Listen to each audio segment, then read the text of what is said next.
দিনহাটা মহকুমা হাসপাতালে চিকিৎসা পরিষেবাকে আরও উন্নত করতে বিধায়ক হিসেবে দায়িত্ব নেওয়ার পর হাসপাতাল পরিদর্শন করলেন বিধায়ক অজয় রায়।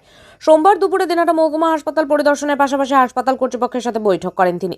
এদিন সেখানে বিধায়ক ছাড়া উপস্থিত ছিলেন দিনহাটা মহকুমা শাসক ভরত সিং, হাসপাতালের সুপার রঞ্জিত মণ্ডল, চিকিৎসক উজ্জ্বল আচার্য, চিকিৎসক কল্লোল ব্যানার্জি সহ হাসপাতালের অন্যান্য আধিকারিকরা এবং চিকিৎসকেরা।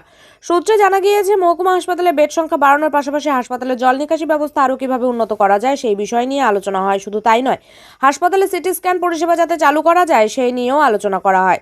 এদিন সেখানে বৈঠকের পর বিধায়ক অজয় রায়কে সাথে নিয়ে হাসপাতাল কর্তৃপক্ষ বিভিন্ন বিভাগ পরিদর্শন করেন। বিধায়ক অজয় রায় বলেন, চিকিৎসা পরিষেবা যাতে সাধারণ মানুষ সঠিকভাবে পায় এবং কোনো সমস্যায় যাতে না পড়ে, তাতে সাধারণ মানুষকে সেই বিষয়টি নজর দিতে বলা হয়েছে। পাশাপাশি হাসপাতালে কিছু কাজ করা দরকার তা নিয়েও আলোচনা করা হয়েছে। তবে এদিনের বৈঠক প্রসঙ্গে হাসপাতাল সুপারকে প্রশ্ন করা হলে তিনি জানান, যা বলার ঊর্ধ্বতন কর্তৃপক্ষ বলবে। পরিদর্শনে এলেন, কি বলবেন? বিভিন্ন বিষয় নিয়ে আলোচনা ছিল। আপনারা জানেন যে অনেক পুরনো এই হসপিটাল, কিন্তু এই ড্রেনগুলো অনেক পুরনো এভাবে পড়ে আছে। তো এখানে যে জল নিকাশি ব্যবস্থাগুলো সব ঠিকঠাক নেই, এগুলো নিয়ে আলোচনা হলো এবং হসপিটালের পরিষ্কার পরিচ্ছন্নতা নিয়ে সেগুলো নিয়ে আলোচনা হলো এবং আগামী দিনে কী করা যায়, বেড কীভাবে বানানো যায়, মানুষকে কীভাবে পরিষেবা দেওয়া যায় এবং হসপিটালের ভেতরে অনেক সময় আমরা দেখি এখানে বাজে আড্ডাও হয়, তো সেগুলো কীভাবে পরিষ্কার রাখা যায় সেগুলো সব বিষয় নিয়ে আজকে আলোচনা হলো। স্টাফের যে ঘাটতি হাসপাতালে দীর্ঘদিন ধরে চলে আসছে, সেই বিষয়ে কি? দেখুন, এতদিন ধরে ঘাটতি চলে আসছে। এখন আমাদের তো নতুন সরকার হয়েছে, মাত্র 14-15 দিনের সরকার।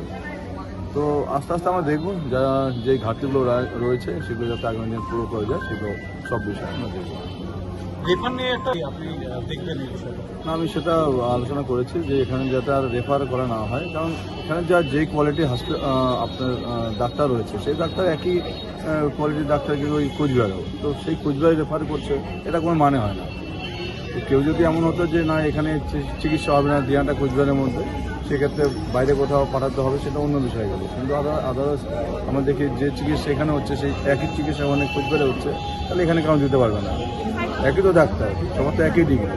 তো সব বিষয়ে আলোচনা হচ্ছে, আগামী দিনে যাতে রেফার না হয় সেটাও আমরা দেখব। দিনহাটা হাসপাতালের ব্লাড ব্যাংক নিয়ে দীর্ঘদিন একটা অভিযোগ চলে আসছে যে রক্তের কালোবাজারি এই ব্লাড দালাল চক্র। দেখুন, দালাল চক্র তো আজকের না, এটা তৃণমূল জামানায় সবখানে সিন্ডিকেট, সবখানে দালাল চক্র ছিল। তো এগুলো আগামী দিনে আর থাকবে না আশা করি। আর যারা দালাল চক্র এতদিন ধরে দালালি করছিল, আমি বলবো যে আপনারা এখান থেকে বিরত থাকুন, না হলে আপনাদের কিন্তু হাজতে যেতে হবে। এসব ব্যাপারে এখন সব ঊর্ধ্বতন কর্তৃপক্ষই বলবে। হাসপাতালের ডেভেলপমেন্ট নিয়ে আলোচনা হলো, পরিষেবা যাতে সুষ্ঠুভাবে চলে সেজন্যই দেখতে হবে।